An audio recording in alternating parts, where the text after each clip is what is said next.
Munhu anogara mumba shuwa kunzi pinda mustreet munhu wogara mumba kuti hanzi tangai mati paassurance yekuti masoja ari kusaidi kwedu here. Honestly, you expect kuti masoja akumhanyirei chinhu ichi? Kana amhanya chinhu ichi okupai? Come on guys. Alright, even masoja acho kana ari kusaidi kwenyu, do you honestly expect ZNA to offer a public announcement kuti vanhu pindai mustreet, we are for you, masoja? Kuliendwa di unoziva kuti ndiri munhu asingambowanzi kutaura zvangu, ndowanza kungoteerera nyaya soka, but nhasi ndafoswa kungototaura. Waziva ndiri kurekodha audio iyi 1:15 AM. Zvandaona zvaitika nhasi muZimbabwe soka, zvandisiririsa, ende handizivi kuti nyika iyoyi ichamboita sei. MaZimbabweans soka, MaZimbabweans tiri vanhu vasingachengeteki ende tiri vanhu vasingasununguriki. I really don't understand kana iri a generational challenge kuti chero nyangwe dai chimurenga chaicho dai chakarwiwa iri nguva yegeneration iyoyi yatinayo iyoyi. I think kuda Zimbabwe ndiyo ingadai yakazoita the last country to be liberated in Africa after South Africa, because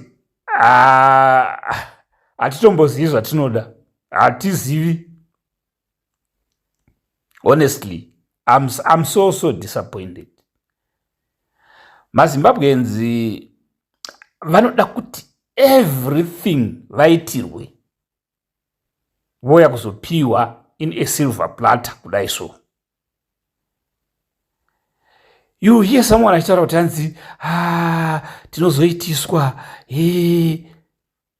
Well, kutaura kwemunhu akachenjera chaizvo ikoko, anotya kuitiswa. Saka muchazoita megarini? Izvozvo vacho hamusi kuitiswa here nezanu? Magara muri kuitiswa. I don't understand. Mabudiro aita vanhu nhasi vachipinda mumastreets, kanhamba kevanhu kandaona kakari mumastreet changotondipo hangu hope ndikazonzwa tsitsi futi.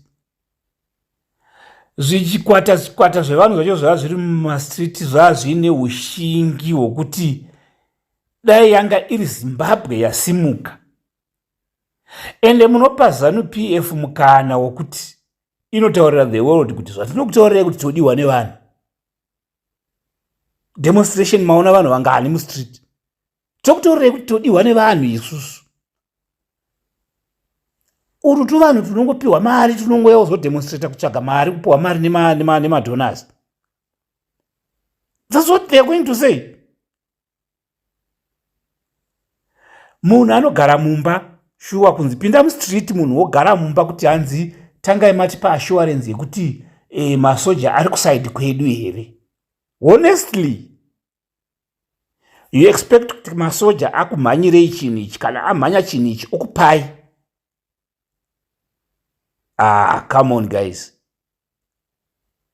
Alright, even masoja acho kana ari kusaidi kwenyu, do you honestly expect ZNA to offer a public announcement kuti vanhu pindai mustreet, we are for you, masoja ari kuseva mumilitary, ape statement iyoyo? Aish.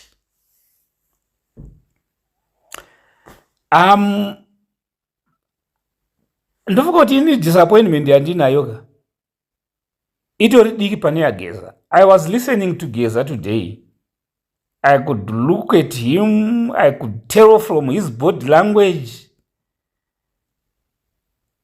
Geza is disappointed. I could tell kuti energy yanga inayo pese apa ma-interviews ake ese anga achiita kumashure, it has completely changed. He must be totally disappointed. And this is the same disappointment yakaitika kuna Chamisa iyoyi. MaZimbabweans haasununguriki.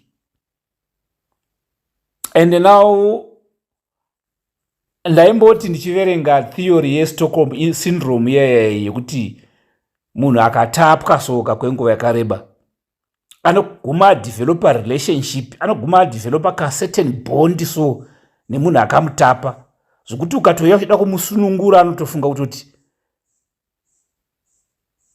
he is much safer ari muutapwa pane kufighter for freedom. This is exactly same situation in mazimbabweans at this point.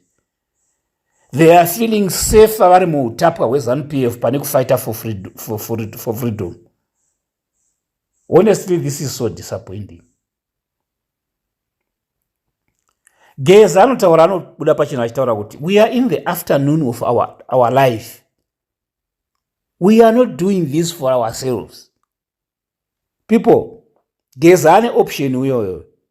Paari izvozvi zvine situation yaari izvozvi. Geza ane ma-options ipo paya.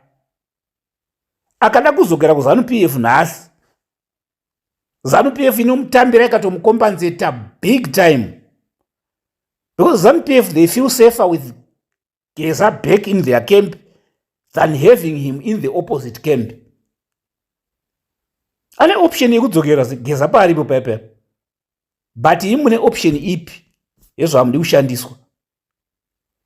Zimbabweans, wake up man.